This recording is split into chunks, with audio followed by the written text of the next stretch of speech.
Та юу шүтний хэмжээс айдгүй. Айдаг. Рил ингээд амар дуугарч муураад тэрийн сонсоод тэгээд амар айгаад. Тэгэхээр ер нь танд шүдтэй холбоотой нэг тийм хөвгчлөлтэй эсвэл дусамжтай тийм түүх ч юм уу байдгүй. Багтаа шүдний имлэг орохдоо дандаа илүү өмдтэй явдаг байсан. Шүмэндээ шээждэг болохоор. Одоо ингээд амар царайлаг охин заяа.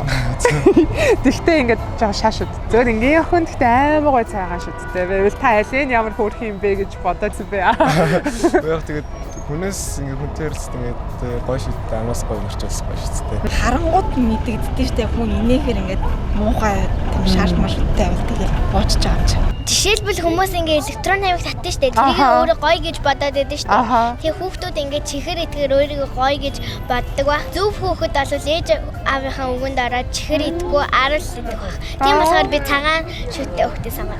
Шүд ирүүл бол би ирүүлгээд аян өрнөж байгаа. Тэгээд энэ хүрээнд бас та одоо нийт залуучууд ч юм уу ийхэндээ те амны үндийн эрүүл мэндийн тухайд юу гэж уриалахыг бас хүсэж байна. Тэгэл шүдээс аваагаар хэлээ. Хотоодны одоо энгийн үйл ажиллагаа амны ариун цэврээс эхэлдэг штэ юм. Тийм болохоор өглөө оройд тогтмол угаах эсвэл хоолой эзнийхаа дараа шүдээ угаадгүй маа гэхэд шүдний утас хэрэглэх юм те. Хоолныхоо бодлыг авах юм тэгэж бишээрээ. Бичлэгт орсонд баярлаа гэдэг нэг юм уриалга. Та үеийнхээ хүүхдүүдэд бас мэдлэгээ хуваалцаарай. Маш мундаг охин байна. Баярлаа. Баярлаа.